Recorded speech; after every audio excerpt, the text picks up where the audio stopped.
Empezar a grabar.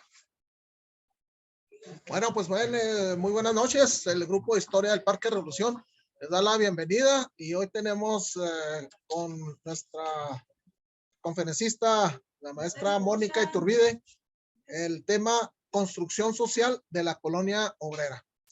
Entonces, le voy a pedir al ingeniero René Chávez, nuestro secretario del grupo, que nos dé la semblanza de nuestra compañera Mónica Iturbide. Buenas noches.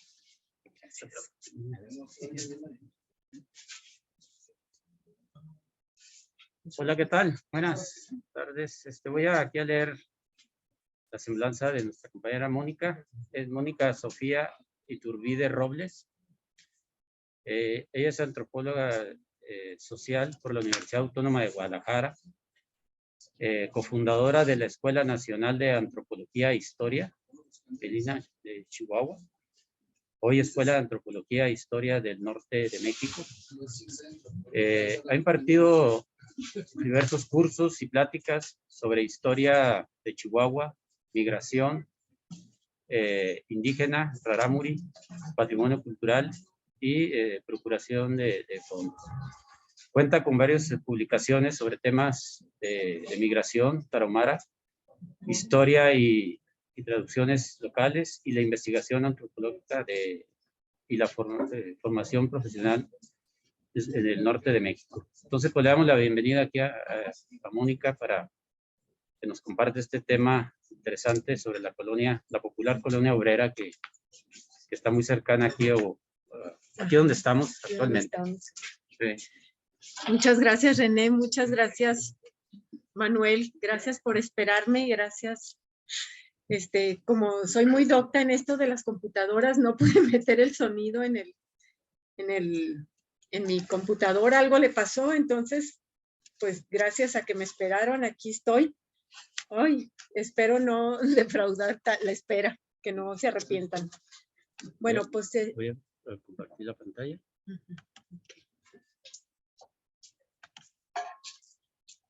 Vamos a subir un poquito más.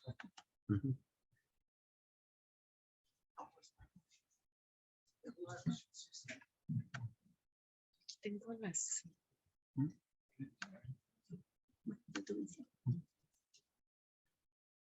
Mónica, a ver si puedes hablar un poquito más fuerte. ¿Sí? Más el ok. ¿Me puedo mover esto? ¿Sí? Ok. Así me voy a acercar. ¿Sí? Sí. Ok. Bueno, pues muy buenas noches. Gracias a todos. Y bueno, voy a empezar con el tema para no retrasar un poco más, retrasarlos a todos. Esta idea así general por la que voy a entrar es la que como que quiero plantear en mi lectura, porque voy a dar lectura. Venía preparada, ya estaba preparada en mi casa con otras cosas, ahora ya no, ahora la voy a leer. Bueno, la casa es mucho más que una construcción. Es el espacio de la casa-habitación en donde se vive y se reproducen hábitos, creencias, imágenes, sentimientos, mitos, instituciones, ideas. Y todo lo interactuamos como parte de la vida diaria, como parte de lo cotidiano. Cuando está uno transitando por el centro de la ciudad de Chihuahua, se siente el bullicio de los carros, de la gente transitando por las aceras y por los distintos comercios de la ciudad. En una de esas calles, una de las más importantes y céntricas de la ciudad, que también estamos por aquí muy cerquita, es en donde se localiza, contiguo a los edificios, se puede decir, de los más importantes de la ciudad, la colonia obrera. O sea, se localiza muy cerquita de ahí la colonia obrera. Después, ahí, no, seguimos, todavía no. Vamos a... después de terminar, bueno, estuve tomando un diplomado en Patrimonio Cultural en la Escuela de Antropología y como trabajo final, un grupito, decidimos hacer un diagnóstico de la colonia obrera. Dijimos, bueno, aunque sea chiquito, pero nos va a servir para conocer un poco sobre la colonia. Y nos interesó, porque la colonia obrera tiene ciertas características físicas y sociales particularidades que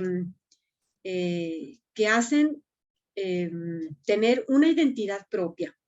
En lo personal, me pareció tan interesante que decidí por mi parte ahondar en el conocimiento de la colonia y llenar una pieza importante del rompecabezas de nuestra colonia urbana, de nuestra historia urbana, perdón. Bueno, quiero presentarles en esta plática una aproximación al proceso de construcción social de la colonia obrera en la ciudad de Chihuahua. Y específicamente lo que me interesó fue conocer las raíces de la fundación de la colonia que dio origen a su nombre y conocer sus expresiones más significativas, como serán la intervención del Estado en la construcción de las viviendas, la arquitectura, las formas de vida y la vida cotidiana de sus habitantes, y ver también qué efectos tuvo tanto en lo político, económico y social en la evolución de la ciudad de Chihuahua. Me interesó tratar también lo simbólico, donde se manejan imágenes de lo ideal en sus formas de vida, como por ejemplo en la tranquilidad, bueno, ahorita eso lo vamos a ver más tarde, sus formas de convivencia, las relaciones entre vecinos y qué los hace a ellos sentirse como se sienten en la colonia. El periodo al que me voy a referir abarca de 1709 a la fecha, 2022. No se asusten, no vamos a tardarnos muchas horas, pero sí me importaba que conociéramos cómo estaba primero Chihuahua y luego ya para poder entender cómo se fue formando la colonia. Entonces, la plática la voy a dividir en 5 partes. Antecedentes históricos, que eso es en 1709, y luego intervención del gobierno federal y municipal en la construcción de las viviendas, y luego voy a hablar un poco de las viviendas, sobre la vida cotidiana y el territorio y el espacio comunitario, construcción de ideologías comunitarias y bienes de la comunidad inalienables. Bueno, voy a iniciar por presentar una breve relación de hechos y acontecimientos ocurridos en los años cercanos a la formación de la colonia obrera, con el propósito de dar a conocer el contexto político, económico y social de la época en la ciudad de Chihuahua, y que permitió la construcción de las casas para los obreros y maestros, así como su poblamiento por parte de colonos que no pertenecían al gremio obrero o magisterial. También señalaré también el estado en que se encontraba el espacio físico y cómo se fue transformando en su conformación urbana y social durante las siguientes décadas. Bueno, cuando se transita por la colonia, percibo su sutil pero constante transformación, en donde se está borrando las huellas del pasado y la vida cotidiana toma otros matices. Yo me pregunto si ha dejado de funcionar esa estructura del espacio urbano, formadora de identidades, de redes de pertenencia y de fortalezas políticas, sindicales, etcétera, que se establecieron a través de estas viviendas tan especiales. ¿Qué tanto se ha modificado la vida ordinaria de entonces?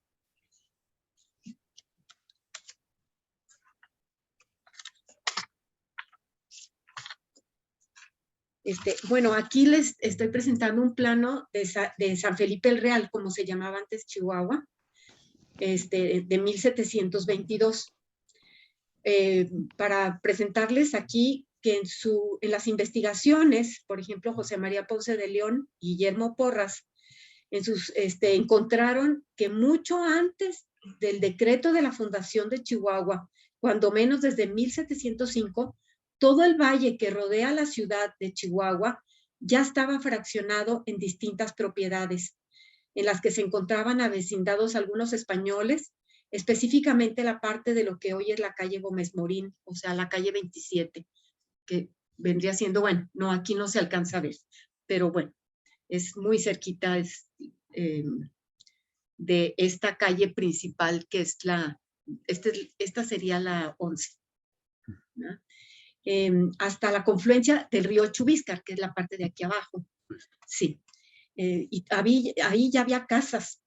Y entonces, de igual forma, los historiadores Chantal Cramusel y Salvador Álvarez, basados en este plano, limitan la villa de San Felipe el Real de Chihuahua en lo que hoy es la avenida Ocampo, calle Ojinaga, calle 21, que sería el Arroyo de la Manteca, y avenida Niños Héroes. Eso es lo que, así empezó Chihuahua. Entonces, bueno, aquí pasamos a la siguiente. Bueno, te podría decir que en los primeros 50 años hubo un gran crecimiento, tanto poblacional como económico. Las minas de plata de Santa Eulalia ejercieron un fuerte atractivo para el primer cuarto del siglo. La ciudad no rebasaba los 5,000 habitantes. Bueno, aquí quiero situarme, fíjense, del 1709 voy a pasar al 1910, porque nada más quería ponerlo como contexto, cómo empezó Chihuahua. Entonces, aquí quiero situarme antes de los levantamientos armados de 1910 para presentarles el contexto político, económico y social de lo que entonces se vivía en Chihuahua. Por ejemplo, es muy importante señalar que desde 1906 en Chihuahua ya se había detectado el reconocimiento de la carencia de viviendas obreras en la ciudad, y para lo cual, por iniciativa del entonces gobernador del estado, Enrique Krill, decretó la ley sobre casas de obreros y empleados públicos el 29 de octubre de 1906. Y cito, voy a citar esta ley. Uno de los problemas que más grande y fundamentalmente preocupan a los poderes públicos es el relativo a la manera de proporcionar habitación cómoda, higiénica y barata a los obreros y empleados que por lo exiguo de su sueldo o jornal no pueden vivir en casas que devenguen arrendamientos. Las casas en la ciudad de Chihuahua y en la mayor parte de las cabeceras del distrito se han llegado a adquirir a precios muy subidos por el alquiler. Y bueno, en la época de 1910, me brinco tantito, a la 1910, ya se veía que estaba estableciendo un auge tanto en la industria y sus empresarios. Ese fue el llamado que ustedes ya conocen también y saben mucho de esto, es el clan Terrazas Krill. En ese tiempo surgen dos figuras en el panorama urbano: los obreros de grandes fábricas y talleres y el artesano urbano. Los de las fábricas y talleres serían los orfebres, los obreros fabriles, como las harineras, las papeleras, y el otro, el artesano urbano, ligado al comercio y al consumo urbano. Por ejemplo, los herreros, los panaderos, reboceros, curtidores, costureras, paileros, carboneros, entre otros. Y entonces, a final de los años 30, la vida económica y social fue creciendo y el auge de la minería, de la banca, de la agricultura, del ferrocarril, fueron formando organizaciones sindicales, corporaciones y centrales obreras, pero definitivamente el trabajo de la minería generó una estructura de puestos calificados como los mecánicos, electricistas, los paileros, etc. Y alrededor de las grandes fábricas o de los talleres artesanales se configuraron barrios obreros, entre ellos la colonia industrial y la colonia obrera. Pero a diferencia de otros barrios, la colonia obrera tuvo su sello particular. Ahorita voy a hablar un poco más de la ley de 1906, nomás que como que tenía que poner esto para que vieran la diferencia. Pero la colonia obrera tuvo su sello particular. Nace con este nombre en 1936 con la iniciativa del gobernador del estado, Gustavo Talamantes, con el propósito de dotar casas a los obreros, en específico a los trabajadores del magisterio en Chihuahua. Y esta es la primera experiencia por parte del gobierno del estado de construir casas adaptadas para la clase trabajadora. Habría aquí que señalar que la presencia de esta clase trabajadora en esa época se hizo sentir.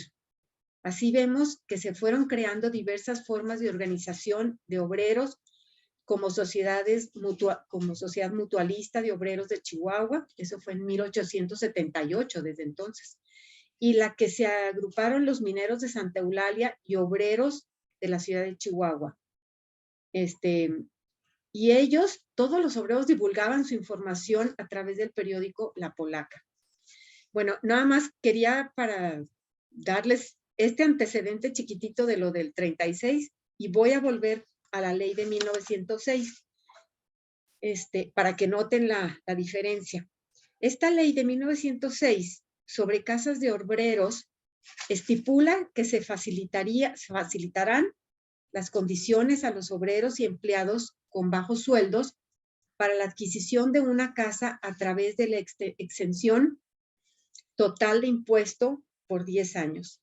La reducción al 50% durante otros 5 años, más de lo que debía pagarse al Estado y a los municipios contribuciones, así como a la disminución del precio de los terrenos municipales a 50% y la exención de cualquier gabela que tuviera que pagarse por el otorgamiento de escrituras o por la inscripción en los registros públicos de las operaciones. Entonces, la acción de dotar casas a trabajadores solo se había dado por parte de empresas extranjeras particulares como la compañía minera American Smelting and Refining Company, o sea, hoy Industrial Minera México. Es a partir de las secciones de los, ¿cómo se llama? De las secciones de los sindicatos que presionaron a estas empresas para hacer efectiva la ley.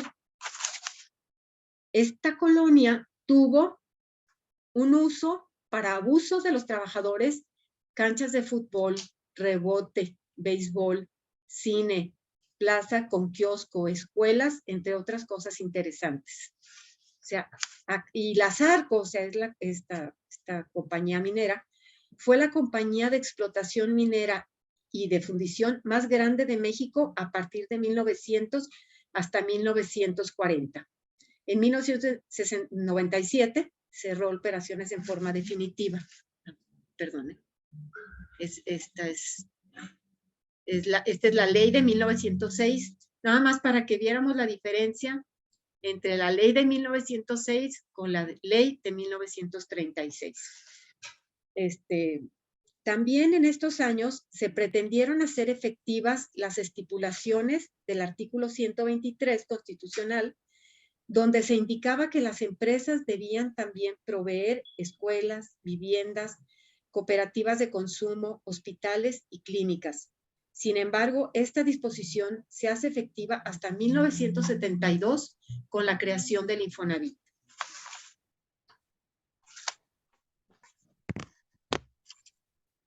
Y aquí hay estas son una de las casas que se construyeron ahí en la Zarco. Ya están algunas abandonadas, otras están muy destruidas, otras, algunos de los habitantes, hijos o nietos que entonces eran los trabajadores, las habitan, pero ahorita han tenido muchos pleitos porque quieren escriturarlas y no han podido porque la compañía, pues la dueña es Zarco, y ahorita hay muchos problemas en esta compañía. Ha tenido, no sé si recuerden, Patricio Martínez quiso hacerla ya, formalizar toda una colonia, un desarrollo de crecimiento ahí, y bueno, ha estado atorado todo ese proceso. Bueno, ahora sí vamos a pasar a al 3 de octubre de 1936, cuando asume la gubernatura de Chihuahua el ingeniero Gustavo Lorenzo Talamantes, quien recibe en un acto protocolario de manos de su enemigo político Rodrigo M. Quevedo Moreno e inicia un proceso de construcción de casas para obreros. Sin embargo, considero que más que haber retomado por el gobernador Talamantes, esta ley sobre casas de 1906, el haber construido estas casas, No se oye. No es un güey, no le dijeron nada. ¿Qué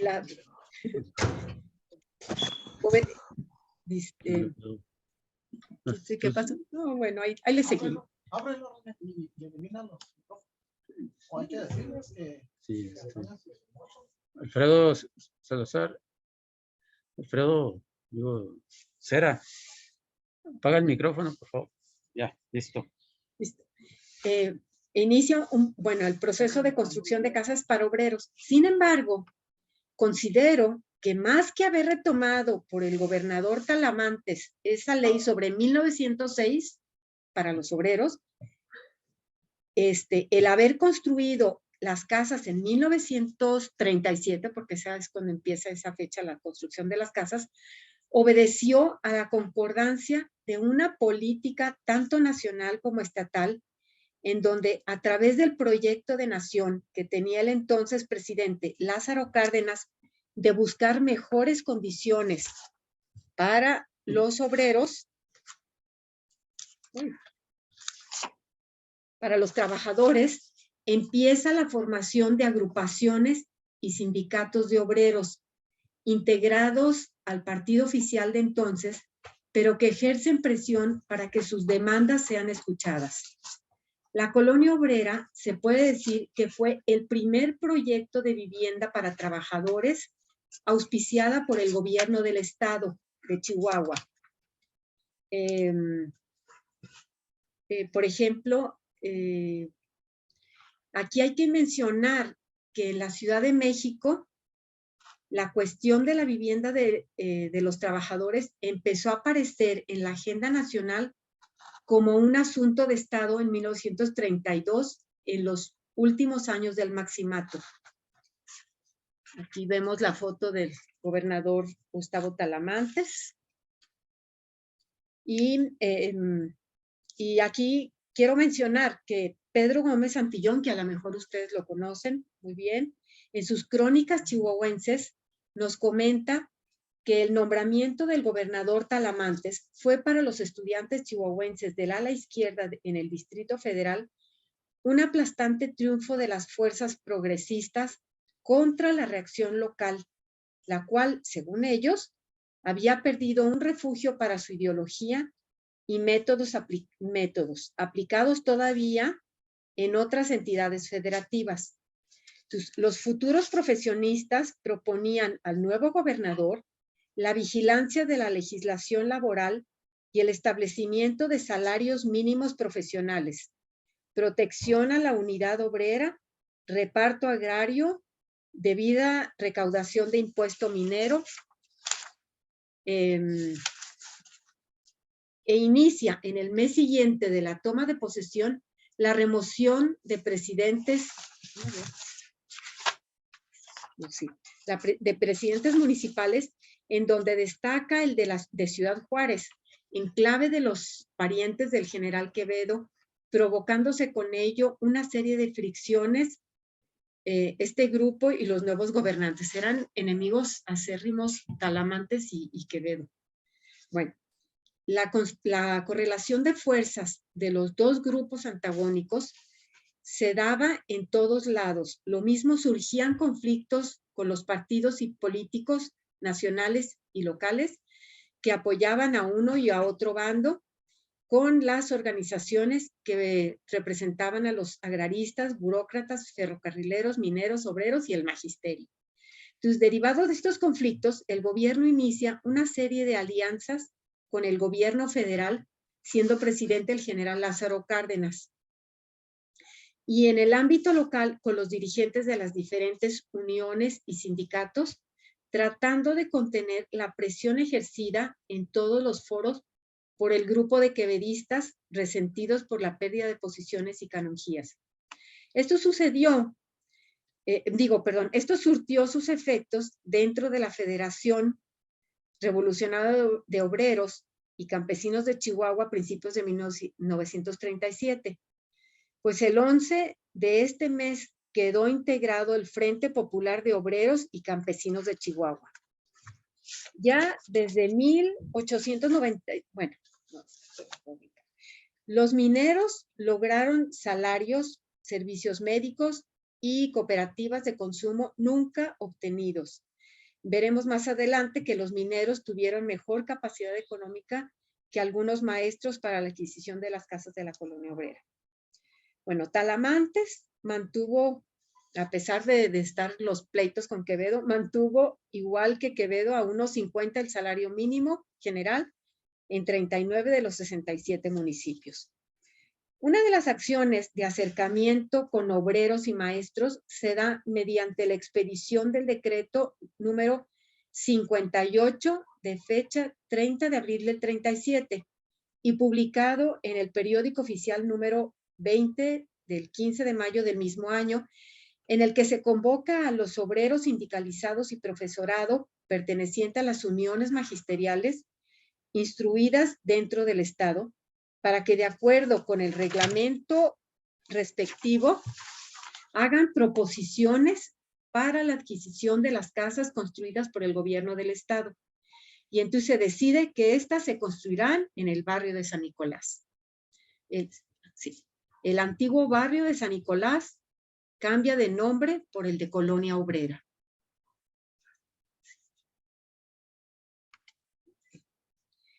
En 1910, la ciudad se fue desarrollando en los alrededores. Aquí nomás, este es un mapita de la colonia obrera, que no encontré ninguno antiguo, pero nomás para que nos demos una idea de dónde está y qué es lo que tiene alrededor. Y nomás vuelvo un poquito atrás, que en 1910 la ciudad fue desarrollándose en los alrededores de lo que fue el Colegio de la Compañía de Jesús, que es lo que se veía en aquel mapa antiguo. Hoy Casa Chihuahua, y por el río Chubíscar y la catedral se fueron asentando casas, solares y construcciones que hoy forman parte del centro histórico. Bueno, pues la colonia obrera también forma parte del centro histórico. Los límites son la calle 11, la 20 de noviembre, la avenida Pacheco y la calle Aldama. Algunas personas dicen que es la calle Jiménez. Como dato, en 1860, la mancha urbana comprendía solo 14 cuadras por su parte más extensa, del noroeste al suroeste, del arroyo de la Manteca al de la Canoa, que corresponden las actuales calles 27 a la 12. Del sureste al noreste eran 11 cuadras nada más, una arriba de la llamada Alameda de Santa Rita, hoy Paseo Bolívar, estamos aquí a una cuadra, y por el río Chubíscar, apenas 2 cuadras abajo de la catedral. Bueno, cuando todavía era barrio de San Nicolás, o también, bueno, Francisco R. Almada nos dice que se llamaba Llanos de Aldama. No, miento. Sí, Llanos de Aldama. Ya había algunas casas dispersas.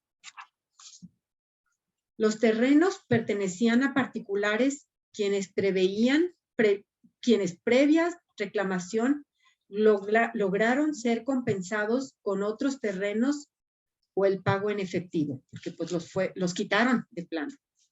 Entonces, basados en los planos de la ciudad de 1908 y 1916, interpretamos que las casas más antiguas de la colonia obrera son las que estaban en lo que ahora corresponde a la calle 11, el centro de la colonia y a la del 20 de noviembre.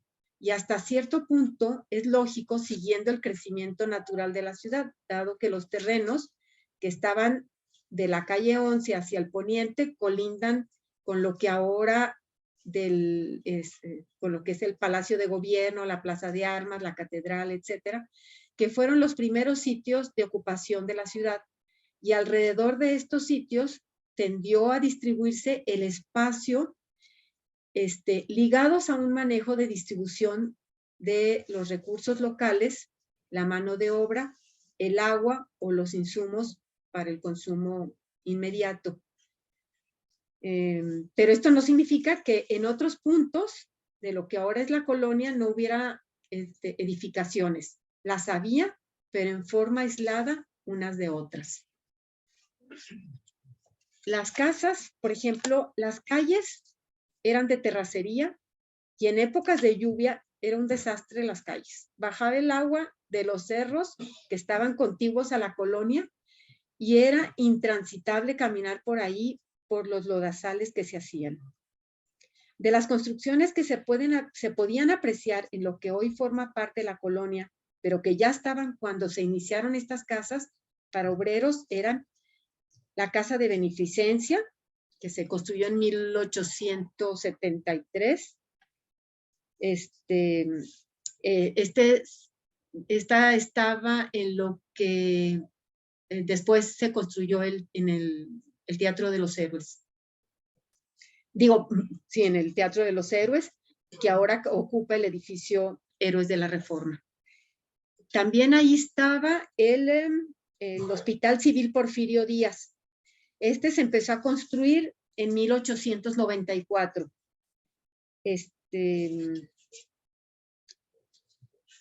Entonces, cuando se empezó a construir, estaba en una zona muy apartada de la ciudad. Aquí vemos una imagen del hospital,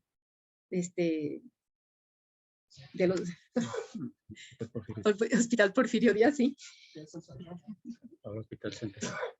Hoy Hospital Central, bueno, Universitario, Jesús Enrique Grajeda, creo. ¿Sí, verdad? Y en su informe del 16 de septiembre de 1895, el gobernador Ahumada Saucedo se refirió sobre el avance del nuevo hospital. Dice, necesario era proporcionar a la clase desvalida que sufre sin medios para atender sus padecimientos un asilo amplio, cómodo y en las condiciones que la ciencia requiere, y ya pronto se abrirá al servicio del público, al oriente de la ciudad. Bueno, otro de lo que ya estaba establecido en la ciudad era el Panteón de la Merced. Es uno de los sitios más antiguos de la colonia. El Panteón de la Merced se abrió al servicio al público en 1849, en los días de la epidemia de la cólera morbus que azotó la ciudad. Fueron 2 veces que azotó la epidemia, pero y como ya no cabían los muertitos, se abrió, se tuvo que abrir este panteón. En este sitio, bueno, a mí que cuando estaba leyendo sobre el Panteón de la Merced, me interesó que dicen, este sitio es histórico debido a que en este lugar fueron ejecutados los jefes de las fuerzas imperialistas que defendieron esta ciudad en marzo de 1866 y que al ser derrotados decisivamente por los republicanos, decidieron la total desocupación del Estado.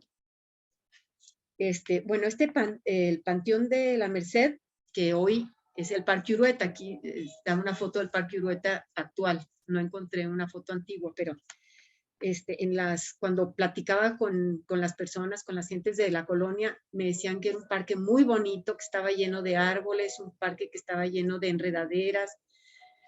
En fin, ahorita lo vemos un poco árido todavía, pero bueno.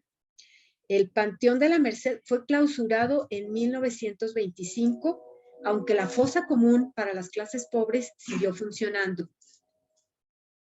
La multiplicidad de víctimas y la lejanía del Panteón de la Merced respecto al centro de la población determinaron al ayuntamiento acordar que se abriera un nuevo camposanto para dar cabida más fácilmente a los muertos de cólera.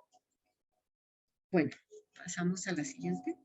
Bueno, nomás, este sí es una foto del Panteón de la Merced y bueno, del Parque Urueta, pues no encontré una nueva, pero ahí era el panteón.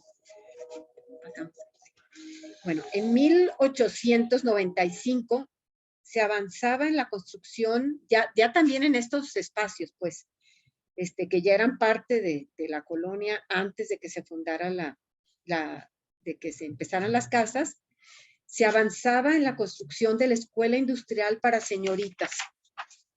También, anexo al Hospital Civil Porfirio Díaz, que ya lo vimos, se establecía una escuela teórico-práctica de enfermería fundada en 1899. Esta cerró sus puertas en 1911 con motivo del movimiento revolucionario, pero volvió a abrir sus puertas por disposición del general Francisco Villa, pero ahora con el nombre de Hospital Civil. Bueno, en México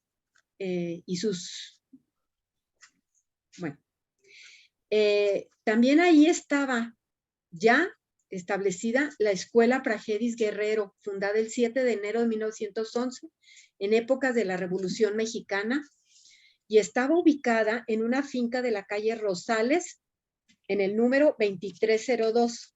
Se llamaba entonces Escuela Leona Vicario en honor de la heroína de la Independencia. Posteriormente, al 20 de abril del 34, se le otorga a la escuela un lugar propio situado entre las calles 27 y Coronado, con el número 1221, y se le cambia el nombre al de Praxedis Guerrero, siendo inaugurada por el candidato de la presidencia, el general Lázaro Cárdenas. También en el barrio de San Nicolás se encontraba la casa donde nació el sacerdote Pedro de Jesús Maldonado, Lucero. Sí, ajá. Pedro de Jesús Maldonado, Lucero. Esta se encuentra en la esquina de la calle Degollado y 25, a un costado de la Iglesia Católica de Nuestra Señora del Refugio. El padre Maldonado nació en el barrio de San Nicolás el 15 de julio de 1892. Y bueno, ya ustedes ya nos dieron una interesante plática sobre el padre San Pedro de Jesús Maldonado. Y ahí vimos que el 10 de febrero de 1937 fue golpeado brutalmente por órdenes, fíjense, del gobernador Talamantes, del que estamos ahorita hablando, y murió al día siguiente en el Hospital Central. Hoy, el Padre de Jesús ya está canonizado. Esta es la casa del padre de Pedro de Jesús Maldonado. Y bueno, en ese tiempo estaba la persecución religiosa en todo lo que daba.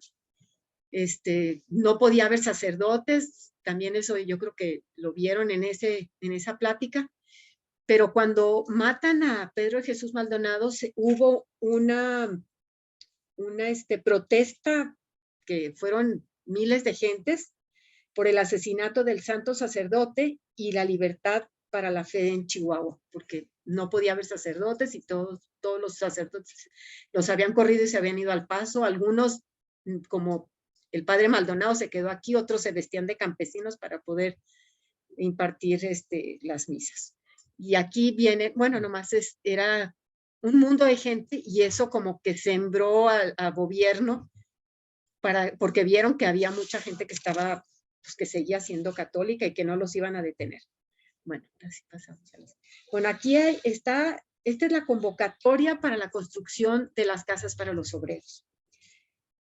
El 3 de junio la Tesorería General emite una convocatoria con los requisitos para la adjudicación de las casas en 1937. La convocatoria se publicaría por 3 veces consecutivas en los periódicos de mayor circulación y por una sola vez en el periódico oficial.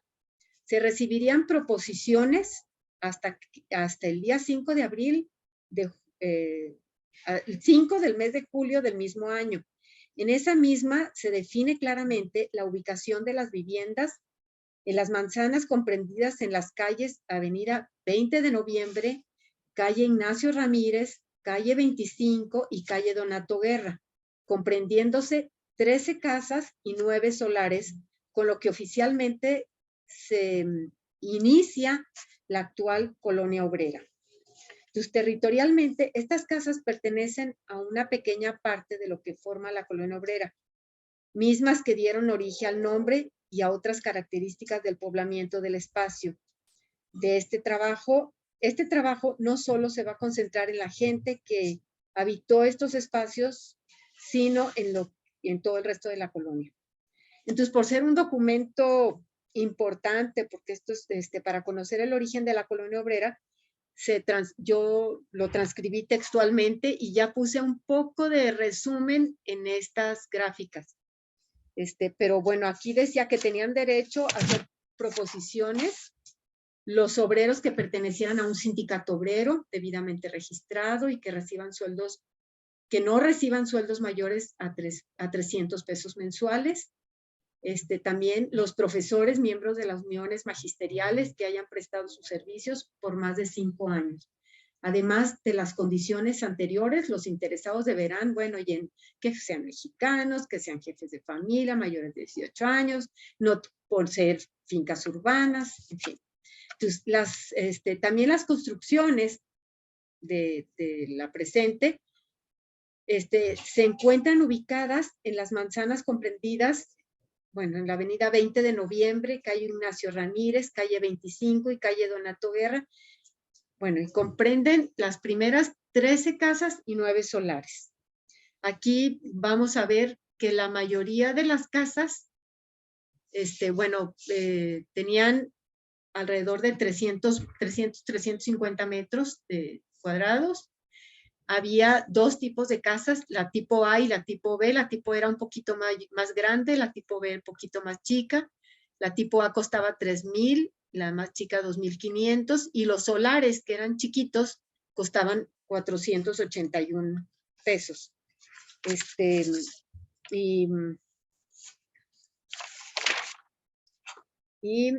Estas casas se construirían en una superficie de 11,078 metros cuadrados. Si no me piqué, importante.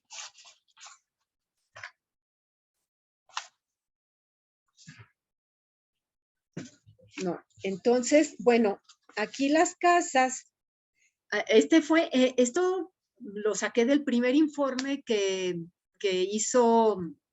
presentó Talamantes, y en el segundo informe de gobierno, también el gobernador Gustavo Talamantes, en el 38, nuevamente le dedica un espacio importante a la colonia obrera. Dice, siguiendo un programa de superación social de las clases laborales, como políticos, tanto en su estándar de vida como en su ambiente de higiene y comodidad en el hogar, el gobierno del estado ha continuado la construcción de habitaciones económicas y modernas que han sido adjudicadas en concurso a obreros sindicalizados y profesores.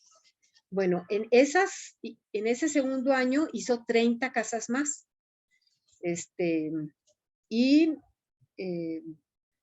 Bueno, el costo total de estas casas eran de 60,565 pesos. Y luego, viendo en el tercer año de gobierno, hace 14 casas más. Estas eran las más grandes. Y estaban consideradas para las familias más numerosas. Y bueno, aquí es importante, bueno, ver que lo que hizo el primer año, el segundo año, el tercer año.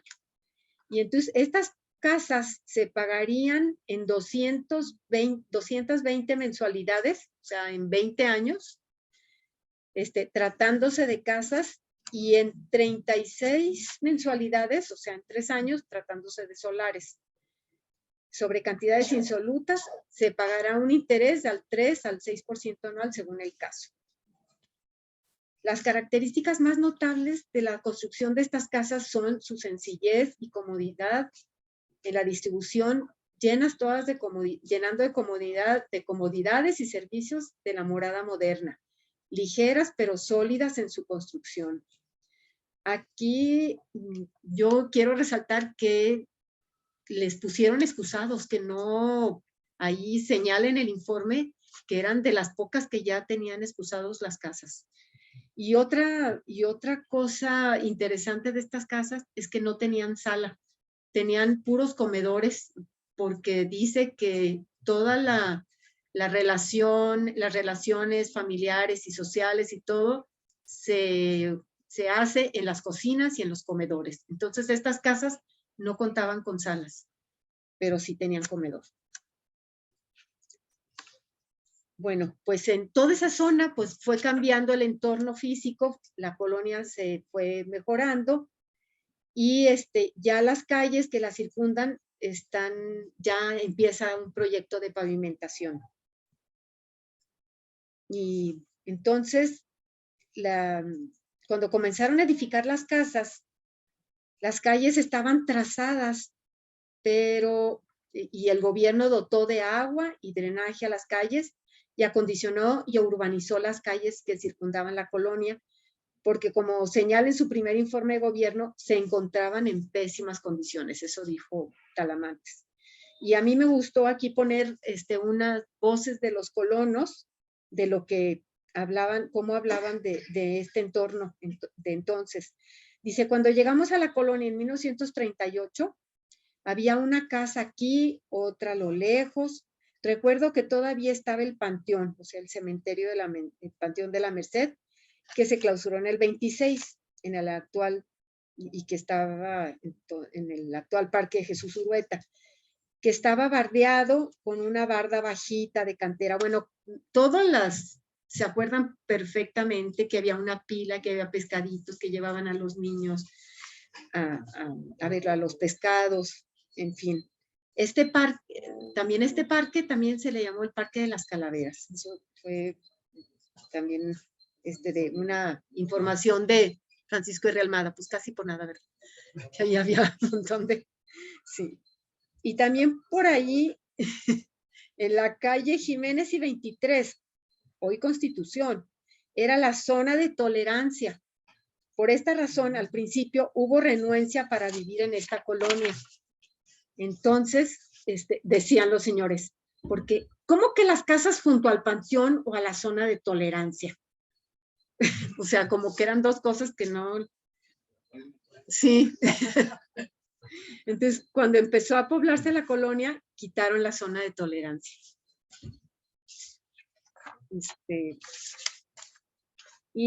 Bueno, con relación a las casas que se construyeron ex profeso para los obreros y maestros, ellos narraron cómo vieron este proceso de crecimiento de la colonia. Comentaron que las casas se fueron construyendo y conforme se iban haciendo habitables, la gente las fue ocupando. En semanas o en muy pocos meses llegaron todos. Alrededor de 2 o 3 meses ya estaban todos ahí en las casas. La calle, mucha gente me dijo, no, la calle de 20 de noviembre era pura terracería, y tuvieron que quitar muchas de las casas que estaban en la avenida 20 de noviembre para poder trazar la calle. Y ya las calles ya estaban trazadas hasta la calle Aldama, pero todas eran de tierra. Entonces, había muy pocas casas, ya en las, y ya en las afueras de la ciudad, las personas recuerdan, una persona me decía, yo recuerdo cuando mi abuelo nos iba a visitar ahí a la casa de la colonia obrera, él venía a visitarnos desde Santa Eulalia y se venía a caballo y los guardaba en el patio de la casa. Recuerda que por la 20 de noviembre y Pacheco, calles de terracería, el abuelo dice, yo me acuerdo que nos levantaba el brazo para despedirse y lo veíamos partir subiendo el cerro porque ahí había muy pocas casas y estaban todas dispersas. O sea, era Cerro Vil del Campo. Lo dice, nosotros vivíamos, otro decía, en la parte periférica de la colonia. Ahí llegué de niña y había calles sin pavimentar. Bueno, todos concordaban en que todavía estaba sin pavimento las casas.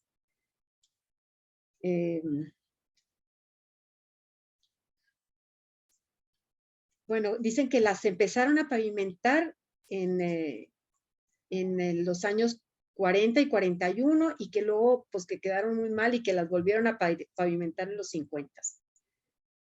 Y dicen que cuando llovía bajaba mucho de todo, lodo, dice, bajaba por la calle 35 y por la 31. Y eran unos ríos completamente cuando llovía aquí en Chihuahua y se inundaba todo lo que era parte de allá abajo.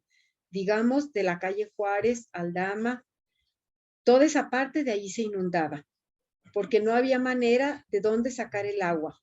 A veces subía el agua hasta medio metro, donde se juntaba la calle Rosales y la calle 31 y 33, por las zanjas que se hacían en la tierra, porque no estaba pavimentado. Y dice que el arroyo de la Manteca cruzaba la colonia por la calle 26. Bueno, la composición social de la colonia se fue conformando de muy distintos orígenes, aunque algunos también coinciden en ciertas características. Al parecer, a algunos de los maestros se les hicieron caras las casas y no podían pagar la mensualidad, y como también se hizo extensiva la convocatoria para la adquisición de las casas a ferrocarrileros, mineros y empleados de gobierno y maestros, varios de estos grupos adquirieron las casas. Y los mineros, casi todos los que yo entrevisté, que ya estaban ahí algunos sus hijos, otros eran viejitos y me decía, mi papá era minero y se vino de Santa Eulalia. O sea, de Santa Eulalia se vino mucha gente y habitaron esas casas. Dice, territorios diferentes, de profesiones diversas, en contraposición con similitud económica, el deseo de hacerse de una casa en donde crecer y donde comenzar una nueva vida. Y por otro lado, los demás habitantes que no pertenecían a este gremio también fundaron ahí sus expectativas de vida, que fueron determinando la naturaleza y la calidad de vida y los modos de ser, de actuar, de pensar y de sentir. Y bueno, ¿por qué le puse construcción social? Porque en la colonia se transmite y se habla y se habita física, emocional y mentalmente. Ahí se transita tanto el diario vivir como lo histórico vivido por cada persona como integrante de una comunidad y con todos los significados del diario vivir. Uno se mueve con todo lo que integra una colonia, los hábitos, las creencias, las imágenes, sentimientos, mitos, instituciones, ideas y todo lo que interactuamos como parte de la vida diaria, como parte de lo cotidiano. Por esto, la importancia de describirlo, porque ahí inicia el tejido de los mapas, las historias vividas, así como los conceptos, planes, etc. Entonces, bueno, para el conocimiento del proceso fue muy importante el acercamiento con los ocupantes de las casas construidas para los obreros de la colonia.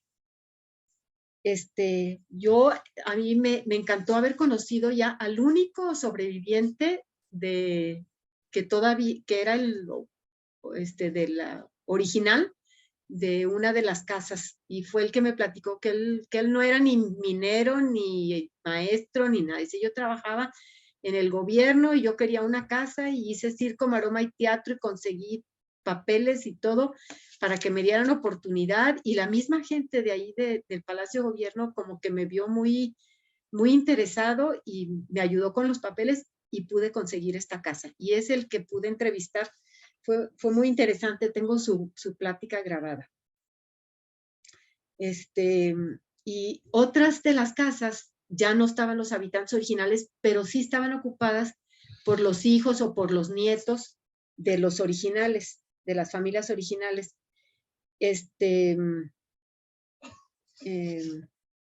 Y bueno, una de esas personas me dijo, mi papá compró la casa en el 38 y me platicaba que le costó 3,000 pesos y que pagaba una mensualidad de 25 pesos. Entonces el salario mínimo era de 2.50. Entonces, y otro de los colonos, que pude entrevistar, bueno, hice muchas entrevistas, ya luego les paso los nombres de quienes fueron los que me proporcionaron los datos.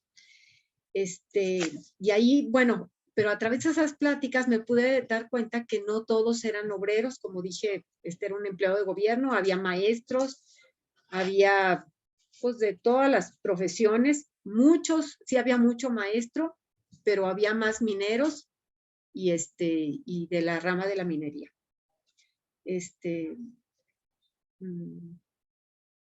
En sus inicios, esta parte de la colonia fue más homogénea culturalmente. Maestros pertenecientes a uniones magisteriales, bueno, mineros, maestros, médicos, comerciantes, artesanos, entre otros. Bueno, el desarrollo físico de la colonia, en 1938 se instaló, estamos viendo que se instaló ahí, en la colonia, la maternidad La Regina. También otra de las primeras escuelas que hubo en la colonia fue la Abraham González, que también ahí hubo muchos, pues la mayoría de la gente de la colonia estaba entre la Praxedis y la Abraham González.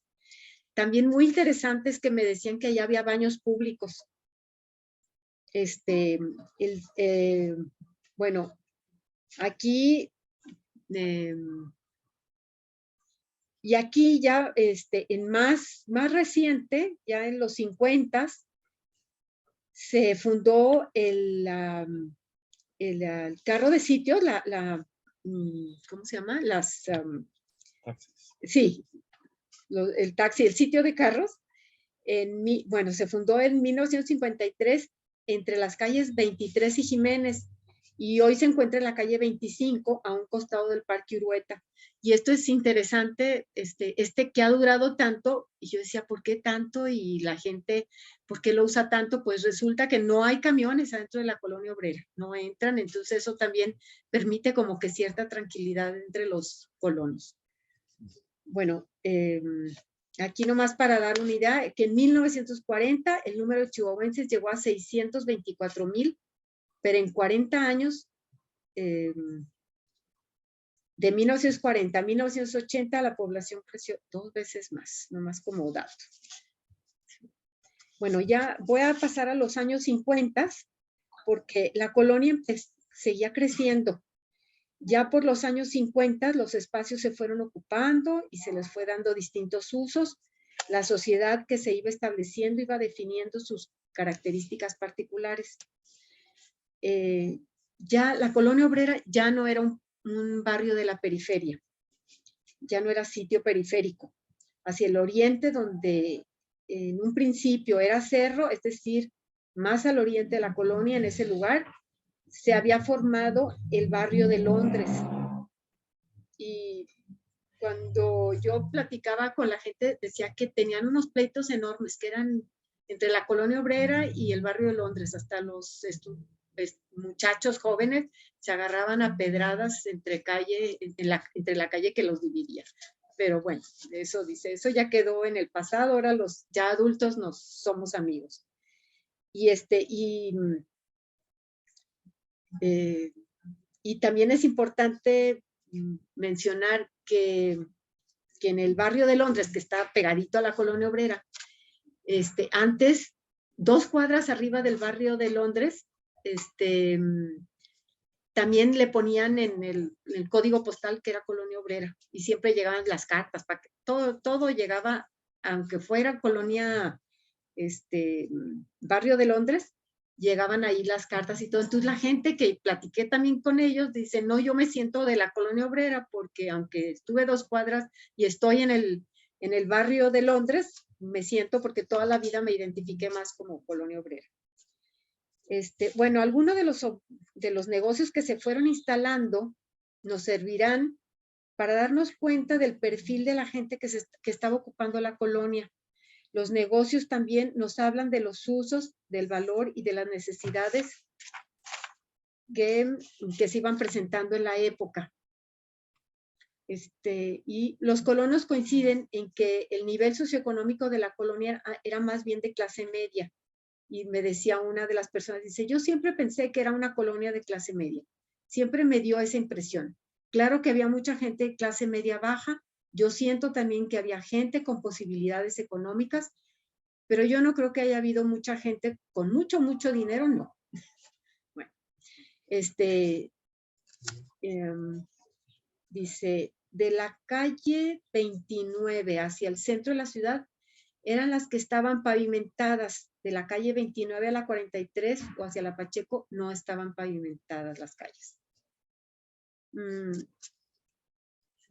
Y bueno, cuando les pregunté qué tanto recuerdan de las casas que había en este lugar, qué negocios había, y decían, no había muchos.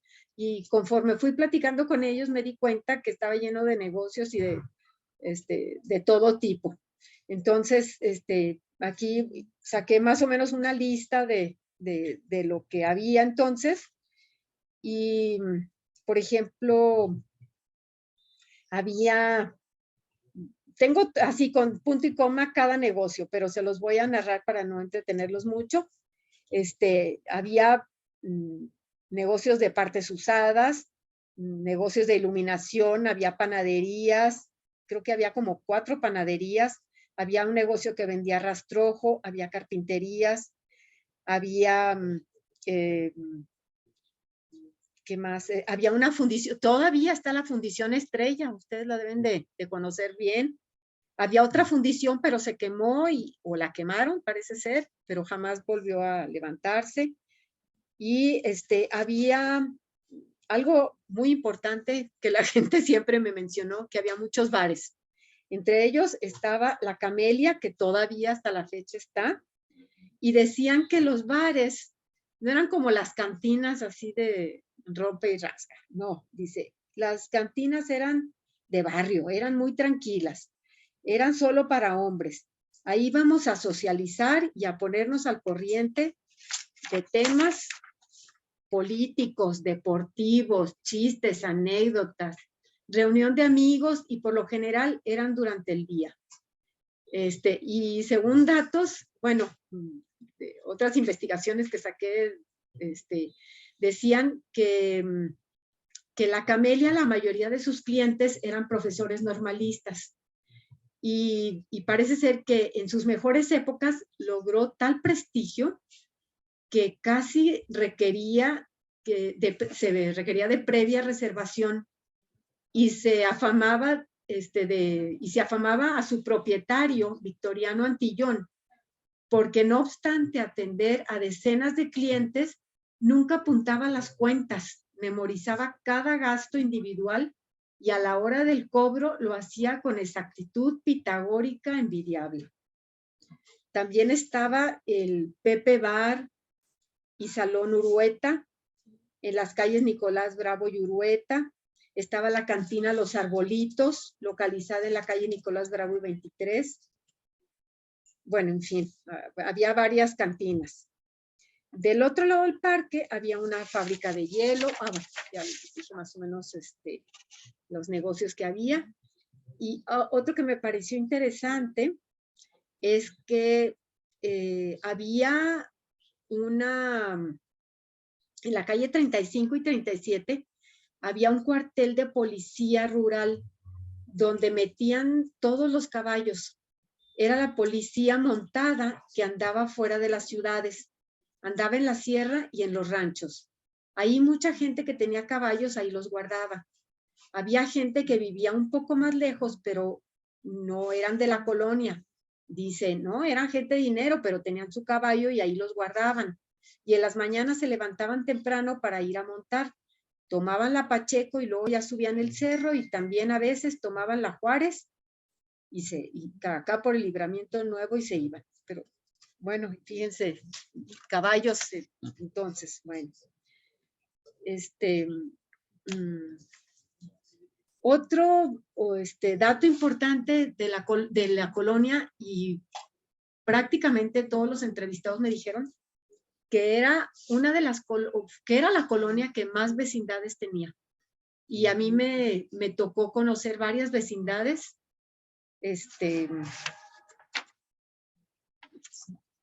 Sí, yo creo que sí. Había varias vecindades, pues la clásica con el patio al centro y los cuartos alrededor, una llave así, una toma de agua para todos los cuartos. En fin. Aquí, bueno, eso después. Y bueno, voy a hablar un poquito de la vida cotidiana. cuando les preguntaba, bueno, ¿qué es? Platíquenme un poco de su vida. Y entonces ahí me decían, uy, era muy común que en las tardes, ya entrando la noche, los señores, bueno, nos poníamos a platicar sentados en las banquetas y otros en el porche de la casa. La casa tenía un porchecito ahí a la entrada y era muy, muy común ahí que se juntaran. Y también era muy común que caminaran en las noches, en las tardes, por las calles. Y había una forma muy característica de que los niños se divertían. Había mucha convivencia con los vecinos y afuera en la calle era una romería las tardes y las noches. Bueno, los niños, yo no sé ahora qué tanto juegan porque ya no tengo niños tan cerquitas, pero me comentaban que jugaban mucho el bote volado, el calabaceado, el chinchilaguas y los encantados. Y como casi no pasaban automóviles, también jugaban el guananí, no sé si ustedes lo habían oído nombrar. Guanini. Ah, el guanini. Guanini, yo nunca lo había oído. Exactamente, sí, les dije. Sí, exactamente. Sí, por favor, descríbanmelo, aquí me lo describan. Era una especie de béisbol. Bueno, en fin. Y luego también se juntaban a platicar los jóvenes, a platicar historias de terror y de aparecidos. Las niñas jugaban al lazo y 1, 2, 3 y mole. Y bueno, también había niños que sus papás tenían un poco más de recursos y compraban esos cuentos, ¿se acuerdan? Los cuentos de Archie, de Lulú, de todos estos cuentos de la pequeña Lulú, de Vidas Ejemplares, Tommy Jerry, Pato Donald.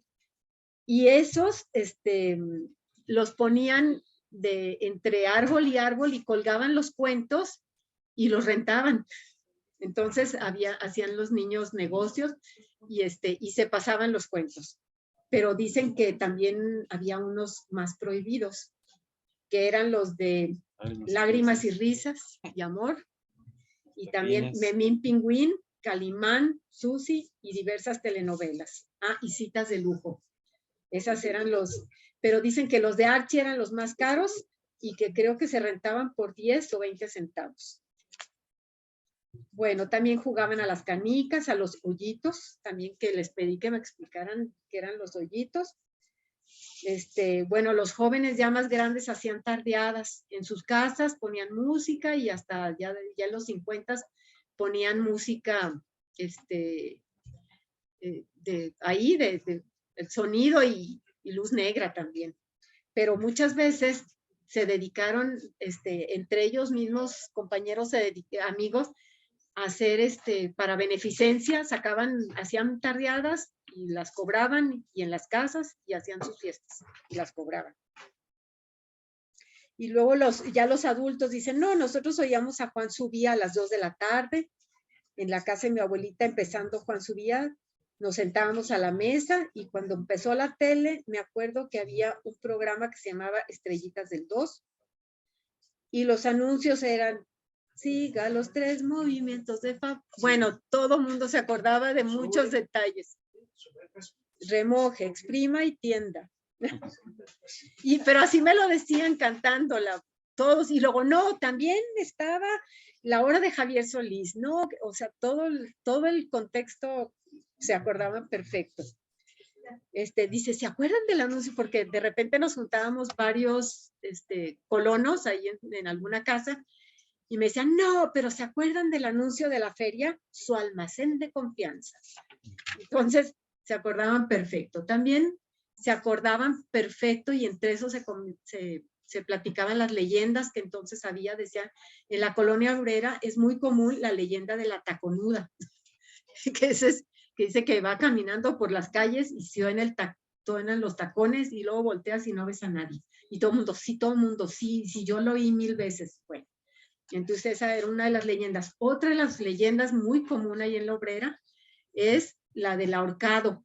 Pero cuando preguntaba uno y a otro lo de las leyendas, el ahorcado había muchas versiones. Unos decían que, es que sí, yo de chico supe que se ahorcó uno en su casa y el otro me decía, no, no, no, uy, no, yo estaba de chico cuando nos platicaron que Pancho Villa ahorcaba ahí en el parquecito y de ahí salieron todas esas cosas.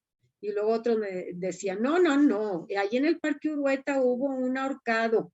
Y entonces ahí por eso se aparecía el ahorcado y nosotros desde chicos no entrábamos. Los mismos papás nos pedían que no entráramos por ahí. Bueno, en total que hay varias versiones de la leyenda del ahorcado. Y ya me lo acabo, ya me lo acabo. Y bueno, pues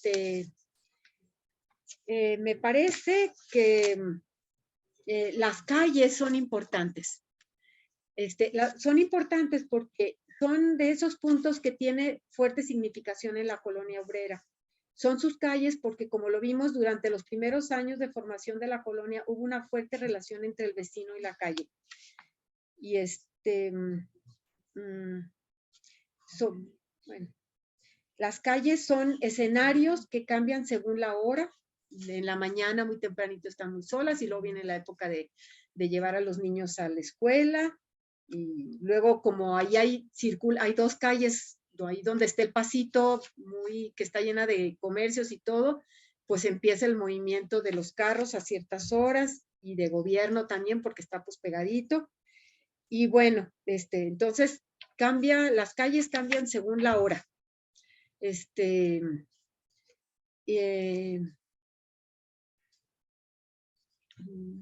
Pero lo que a mí me llamaba la atención, que a pesar de que el movimiento de las calles y todo, a medida que uno se va adentrando en la colonia, se percibe otro ambiente. Parecía que el tiempo se detuvo en ellas hace 50 años, en donde si bien predomina las casas habitación, también hay su negocio familiar ahí contiguo.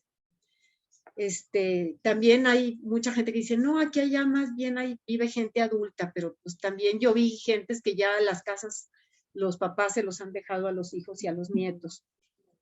Y pero dicen que aunque los hijos se hayan ido a vivir en la periferia, así me decían, regresan los fines de semana y conviven con ellos y comen y todo, y conviven ahí en la colonia obrera.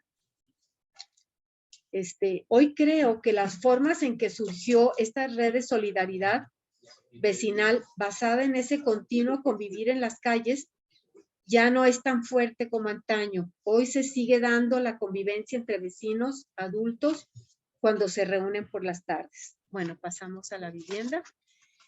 La vivienda, este punto es importante porque las casas antiguas están construidas de adobe, son de adobe, y las más modernas son de ladrillo. Pero algo muy característico de las casas más antiguas, y ustedes lo habrán notado, es que los marcos de las puertas y ventanas son de ladrillo formando un medio arco, así como lo vemos en estas imágenes. Y si se fijan, casi todas tienen el marco de ladrillo. Si quiere pasarla.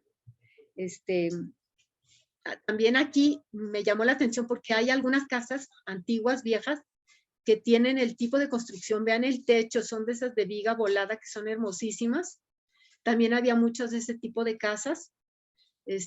Y entré y revisé y son de adobe y cálidas, etcétera. Y luego también hay casas que ya están súper abandonadas, como esta calle de 29 y Rosales. Los vecinos decían que se trata de una antigua fábrica de dulces que dejó de funcionar hace décadas, pero que nadie le dio mantenimiento. Y así como esta de adobe, hay muchas que se ven pues derruidas. A ver. Aquí ya nomás voy a pasar un antes y un después de las casas. Por ejemplo, en esta calle Donato Guerra, arriba y abajo. Vean, esa es la diferencia. La calle Pacheco, arriba y abajo. La diferencia, adelante. Por ejemplo, en la Pacheco, aquí se nota también el antes y el después. Si se fijan aquí en la parte de la derecha, se nota que esta era la casa, aunque ya no se note porque es un techo medio de algún negocio de no sé qué será. Pero sí, ya han cambiado mucho las... Ahora, esta fotografía de la derecha es muy interesante porque la casa original era así, y después, pues la gente fue adquiriendo sus vehículos y le tiraron para poder hacer una cochera. Entonces, pues ahí se va viendo las necesidades actuales de la colonia. Adelante.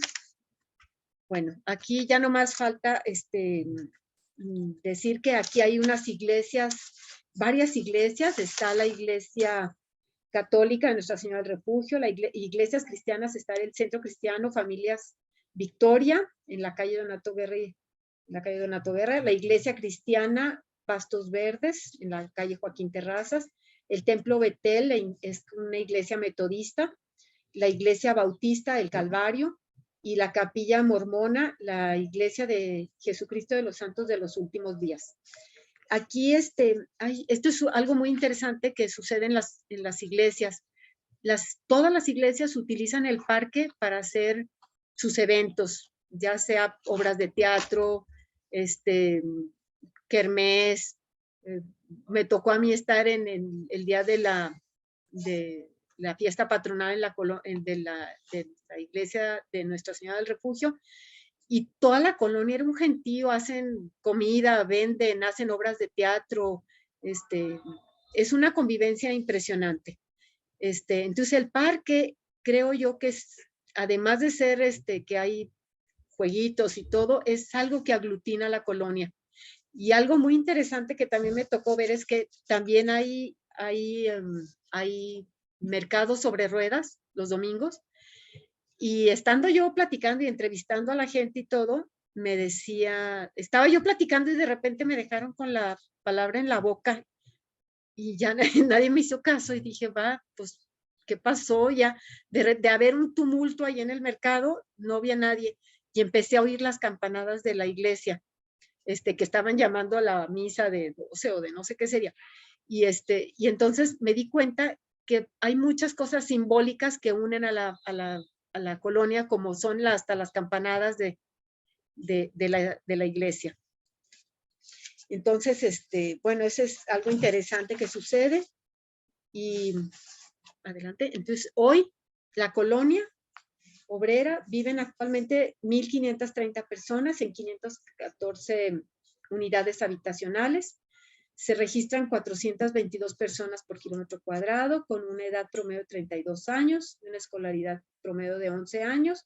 Adicionalmente, se estima que la colonia laboran 2,000 personas, lo que eleva un total de residentes y trabajadores a 3,000. Bueno, las calles, las vialidades, pues las más nutridas son la 27, pero están muy cercanas a la calle 11, donde está toda la zona pues de gobierno y todo, entonces la gente se puede ir a pie también a todos sus trámites, etcétera.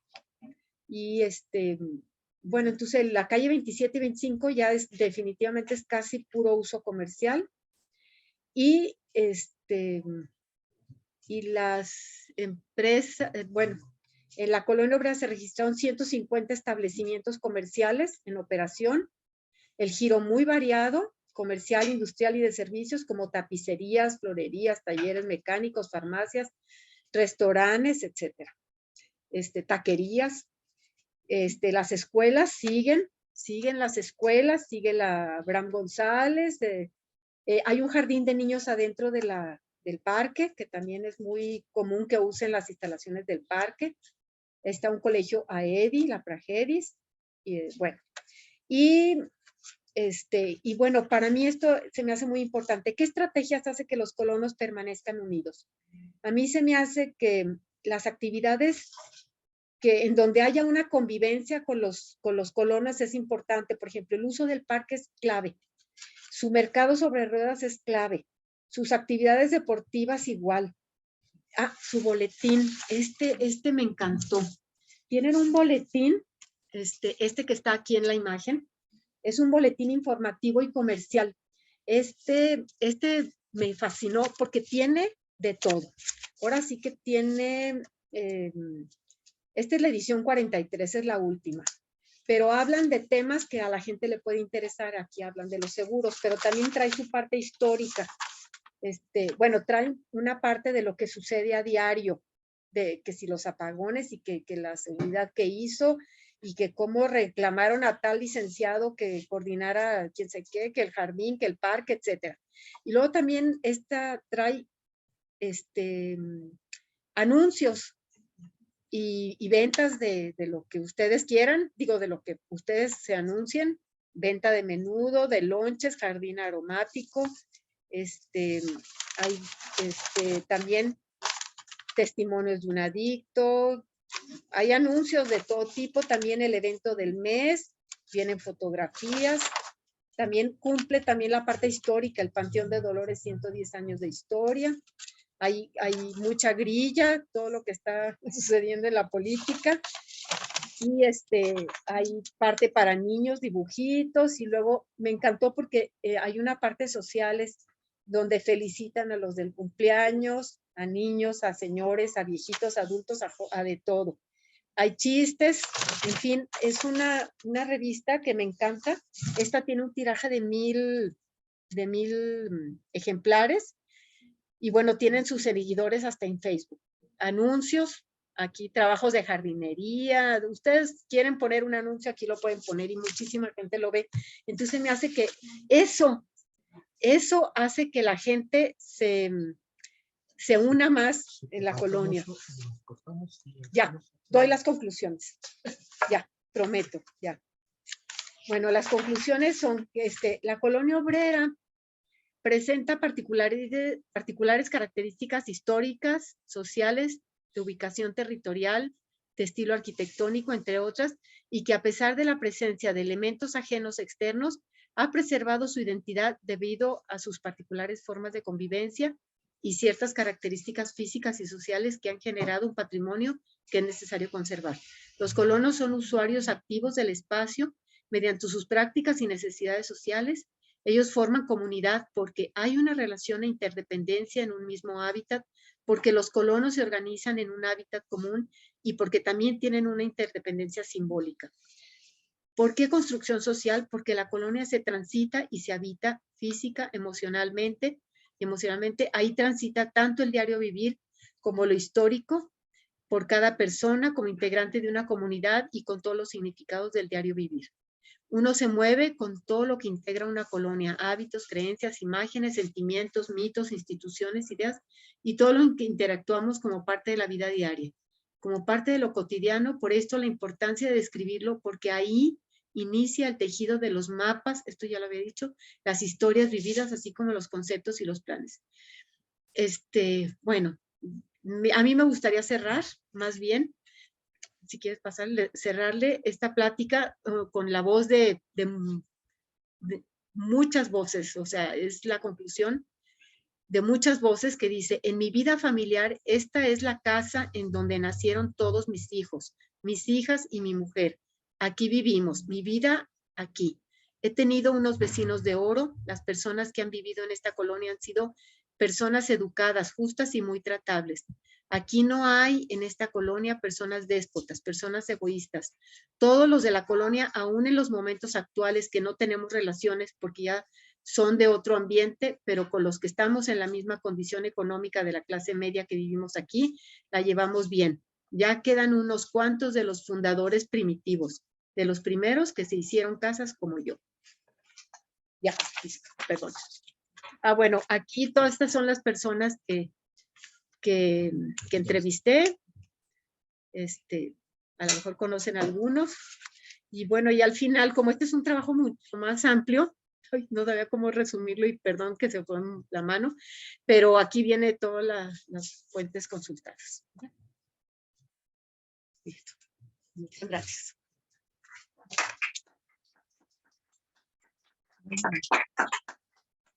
Es que quise hacerlo chiquito y ya no podía. Es que tengo como 200 páginas y no sabía cómo reducirlo. Muy bien. No, pues, Perdón. Muy bien, bueno, pues Ya es tardísimo. Ahí tenemos luego a Poncho, el tío Poncho. Quiere hacer una pregunta. Adelante, Poncho. no, es Héctor Iván. Es Héctor. Héctor Iván. Héctor. Adelante, licenciado. No te oímos. ¿Qué tal? Bueno, Hola, Héctor. a mí me toca en particular el tema, si bien yo no he vivido ahí, Mi familia ha tenido una casa ahí desde 1949, en casi esquina de Ramírez y 19. Pero supongo que es de las casas que se construyeron con propósito gubernamental. Yo pensé que que mi abuelo la había adquirido antes, en el 38, justamente con la venta que mencionaron, pero no. Te chequé la escritura, la vieja, donde la compró en el 49.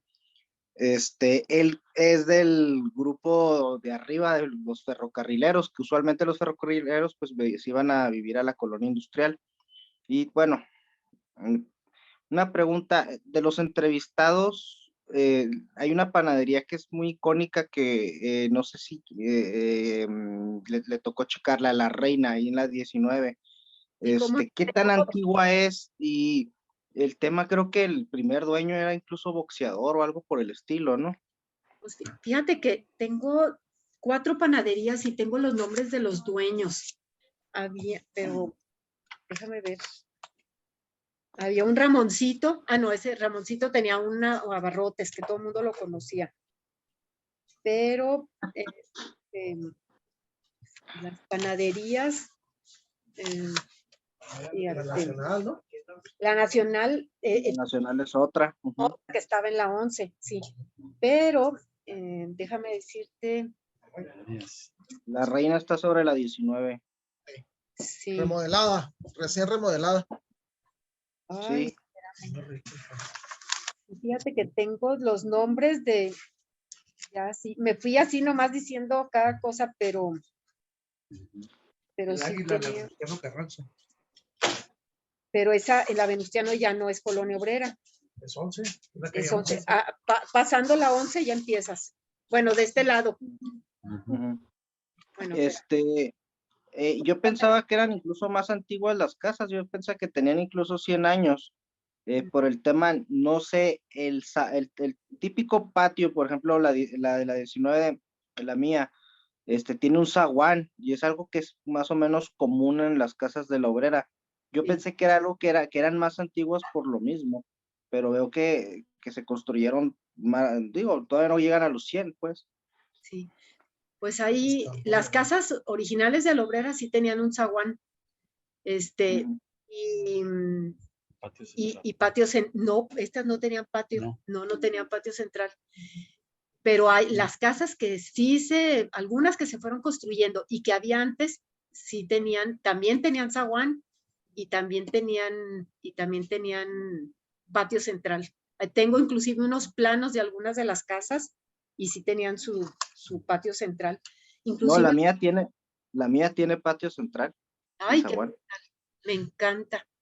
No, yo estaba enamorada de las casas. Yo entraba y me fascinaron todas, porque todas tenían algo que te hacían sentir en otra época, en otro momento. Espera, déjame buscarte de lo de las panaderías. De todos modos, Sí. mientras localiza aquí la maestra Iturbide lo de las panaderías, quiero comentar que precisamente cuando se funda Ábalos, Luis Terrazas otorga o regala casi 500 hectáreas de tierra con la condición de que su hermano se encargue de la tienda de raya. Ya con 150 empleados y llegó hasta tener un poquito más de 1000 empleados. Y inicia la construcción de Ábalos en 1905 y termina en 1908. ¿Cuál es la característica de Ábalos? Es la American Smelting Company. Construye 2 unidades. Una que son las fincas, que las construyó para sus empleados norteamericanos y después les permitió a los de nivel directivo o administrativo vivir ahí con sus familias. Tenían boliche, alberca, campito de golf, tenían todas las comodidades como en Estados Unidos. Tenían baños, alberca, tenían todo, como si estuvieran en Estados Unidos. Y también construyó lo que son las cuadras de Ábalos, en donde son casas con o sea, los techos altos, pero se las tenía rentadas, les cobraba un peso mensual. Eso para no perder la posesión. Pues En 1997 cierra Ábalos. Patricio Martínez trae un proyecto y se crea un fideicomiso que está muy oscuro, está en el aire. Entonces la gente no es dueña de las propiedades en las que están habitando.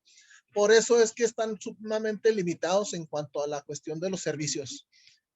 Apenas hace 2, 3 años entró el agua potable ya de la ciudad, porque la tenían con un pozo de Ábalos. No está pavimentado, batalla mucho con la cuestión de la luz eléctrica. Apenas tiene 3, 4 años que entró el drenaje también. Entonces, de la ciudad. Entonces, ha sido un problema. Los campos de fútbol, pues son de Ábalos, pero son de nadie y son de todos. Así que sigue teniendo un problema de la posesión de la tierra ahí y Ábalos. Pero fue pionero respecto a tener una unidad habitacional para los empleados. Sí. Es cuanto. Sí, sí. Mira, aquí encontré, bueno, había una panadería muy cerquita de ahí, El Roble. El Roble se llamaba. Otra. Sí, tengo sí, tengo 4 panaderías, nomás que necesito. Todo esto me lo brinqué porque ya se me hacía demasiado largo. Pero yo te paso, Héctor, el dato. ¿Cómo me dices que se llamaba? Se sigue llamando, es La Reina y todavía está funcionando. La Reina, sí. Ajá, entra uno y tiene Sí. algunas fotografías, yo creo que del abuelo o del papá que también boxeaba. Sí. Pues hay muchas cosas que todavía están funcionando. Por ejemplo, la maternidad Regina, la Regina, sigue funcionando. Y ella fue en el 1938, pero la primer maternidad, voy aquí a poner un anuncio, ay sí, un gol, fue la San Antonio y Maternidad La Luz, que también se construyó en el 38, que era de mi suegro, bueno, de la abuelita, de la suegra, que se lo compró mi suegro, ahí pero también es igual de vieja. Pero espérame, aquí tengo las panaderías.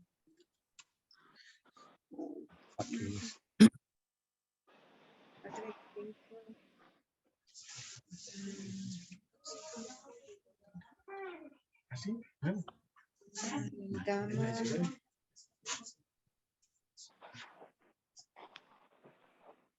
Y tengo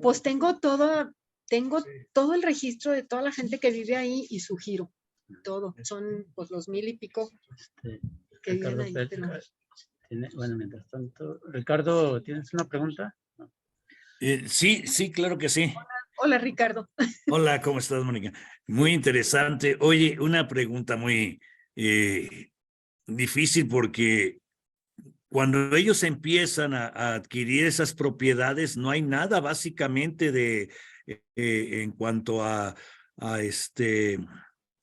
comercio ni nada de este tipo, ¿no? O sea, tenían que salir forzosamente, lo cual llama la atención en la decisión a trasladarse a una colonia que no tiene ni iglesia, según entiendo, ni tiene ningún comercio, ¿no?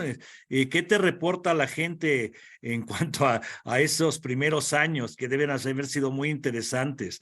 Fíjate que decían que precisamente como estaba el cementerio y estaba las prostitutas ahí, eran terrenos muy baratos y nadie se quería ir ahí. Entonces fue como le hicieron aquí en nuestro periférico Ortiz de la Juventud, que empezaron a poner negocios clave para que se desarrollara, hubiera un desarrollo. Aquí pasó lo mismo. La colonia eran terrenos muy económicos y fue lo que aprovechó el gobierno, porque nadie se quería ir ahí, más que nada era eso. Sí, Claro. decía, no, nosotros, afortunadamente quitaron el prostíbulo, porque dice, todavía cuando llegamos, se veía que andaban ahí las mujeres y no sé qué, pero sí, más que nada yo creo que era, porque eran terrenos alejados de la ciudad y nadie se quería ir ahí. Y que eran de muy buen tamaño y baratos, ¿no? Para dentro de lo que cabía, no cualquiera podía comprarlos, pero pero eran grandes los terrenos. Hoy día lo comparas con las de interés social, que son de 60, 80 metros, 35 metros. He visto casas aquí en Querétaro de terreno. Es Así es, sí. surrealista, 10 veces menos, ¿no? O sea que allá, muy interesante la colonia. Realmente un trabajo muy, muy arduo, yo lo sé. No, pues lo que pasa es que sí es, digo, es interesante porque es la primer colonia que se crea para apoyo de los obreros, o sea, oficialmente, ¿verdad? Claro. Esa Sí, es sí. la parte interesante. Sí, sí, muy interesante.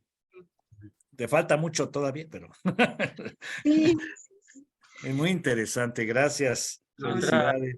intervención. Aquel arquitecto. Duarte. el arqui. Sí, adelante. ¿Sí me escuchan? ¿Sí? ¿Sí me escuchan? Sí. Bueno, yo tengo una pregunta. Aquí el Parque Revolución se ha quedado como una isla porque es precisamente la separación del diseño arquitectónico.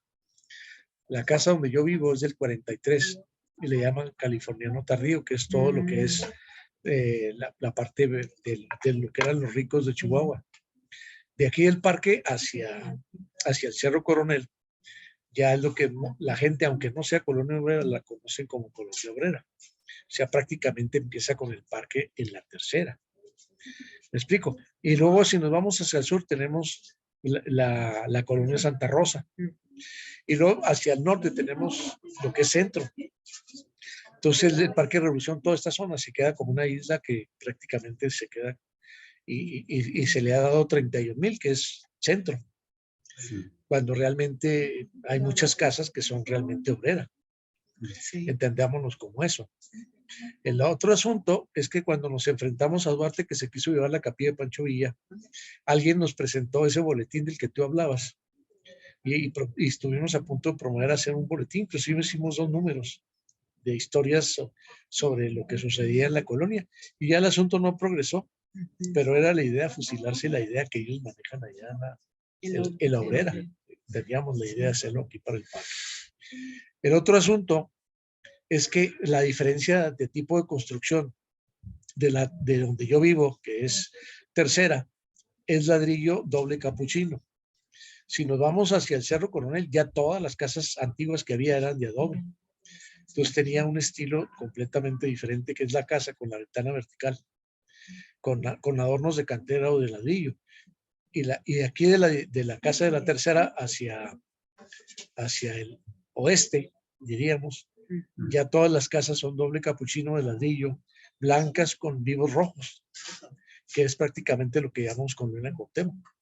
Y es un estilo que llega de California, desde los españoles que hacían casas mediterráneas en California, fusilándose los estilos españoles del sur y franceses.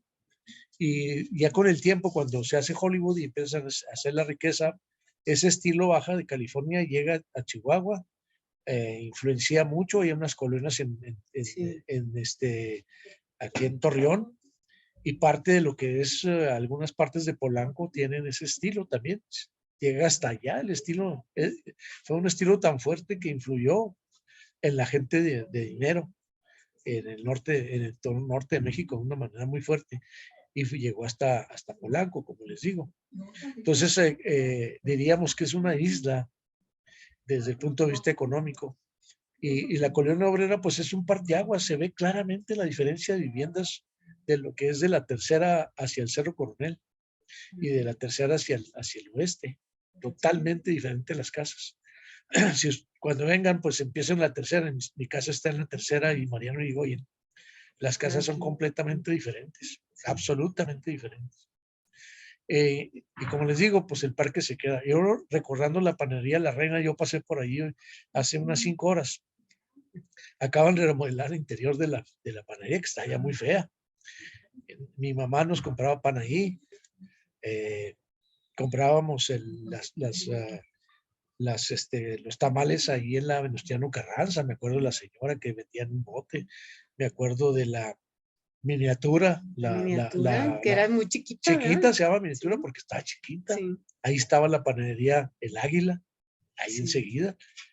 Y también la tortillería que ha estado toda la vida ahí, no sé cómo se llama ahorita, pero pues, también la tortillería ha estado toda la vida ahí.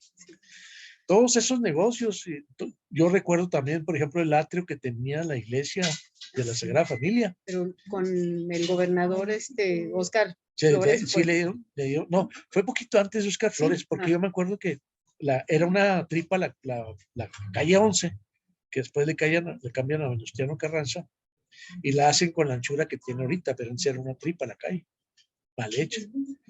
Que por cierto tardaron mucho tiempo en hacerla, como 2 años, una locura. Eran muchos problemas, como dices tú, los lodazales que había en esos lugares. Era un problema para todos. Yo me acuerdo que mi mamá me mandaba a la miniatura y era un problema pasar de un lado a otro porque había unas zanjas ahí insufribles. Otra de las consecuencias del cambio de costumbres pues fue cuando deciden darle chicharrón aquí al Panteón de la Regla, de Nuestra Señora de la Regla, para convertirla en parque, que es donde estamos. Sí. Precisamente la modernidad empieza a llegar tan fuerte que llega un momento que el parque se queda como una isla que hay que cambiar, ¿verdad? Y acaban convirtiendo. Y lo más interesante es que cuando quisieron hacer un kinder aquí, la gente se opuso y sin embargo en el Rueta no, ahí sí lo hicieron. Qué interesante, ¿verdad? Sí. Y ahí está todo el kinder. Y aquí nunca dejaron hacerlo. Y pues esos son los comentarios. Yo siento que esta parte está en el limbo, lo que es el Parque de Revolución. Sí. No es ni obrera, ni es el área de los ricos, está en la mitad exactamente. Gracias. Pero es muy tranquila, muy tranquila. Sí. Es muy bonita. Aquí el problema que tenemos son los indigentes que normalmente han invadido el parque. Precisamente tenemos mucho problema con los baños que nos construyeron, que yo me encargo de ellos, pero es un problema grave porque se meten y hacen desorden. Y aquí inclusive queremos hacer un sistema de seguridad donde vamos a revisar durante 24 horas el funcionamiento del parque y todas las personas que anden sin oficio ni beneficio pues van a ser retiradas. El sábado tuvimos un problema con un tipo con 20 perros que estaba fumando marihuana y tirado aquí en el piso en las bancas. Y tuve que llamarle a la policía con el sistema que tenemos conectado con Sistema Ángel, donde nos atienden de volar, menos de 15 minutos tienen que venir a resolver el problema. Y lo resolvieron, y aquí estamos, viviendo en el parque. Gracias. Sí, ¿no? A ti, ¿no? Pues buenas Gracias. aportaciones. Es que la historia de las colonias y de los parques y ¿verdad? Es interesantísima. Creo que Ricardo quería participar, ¿no? No, Sí. ya Ya tú. Sí. Ok. Y una pregunta, Mónica, ¿tú dónde naciste? ¿En la colonia obrera? Yo no en Guadalajara. Ah, en Guadalajara. ¿Y Soy por qué de te dio Guadalajara. interés en la colonia En la obrera? colonia obrera. No, pues como les decía, en un diplomado que tomé de patrimonio cultural sobre patrimonio, había entre 4 gentes y tratamos de hacer un ensayo, un pequeño diagnóstico de la colonia obrera, porque alguien de ahí tenía un pariente o algo así. Y entonces, a la hora que hicimos primero el recorrido, me pareció interesante y presentamos unas páginas ahí de la colonia como trabajo final. Pero luego dije, es que es importante ir conociendo nuestra ciudad, pues, ver cómo los cambios, qué es todo lo que nos da, las relaciones y todo. Y por eso es que me acerqué a la... Ajá. Muy bien. Gracias. Muy bien. Bueno, pues ya nada más nos resta felicitar a Mónica Iturbide. Inclusive, aunque vivíamos aquí en Chihuahua, pues conocemos muchos datos de pues, un barrio que está allá ahorita, ya es una colonia que quedó en el centro histórico de la ciudad de Chihuahua. Yo tuve la fortuna de ser el administrador del Hospital Civil Porfirio Díaz, que después era el Hospital Central Universitario. Ahorita en la actualidad es el Hospital Central del Estado.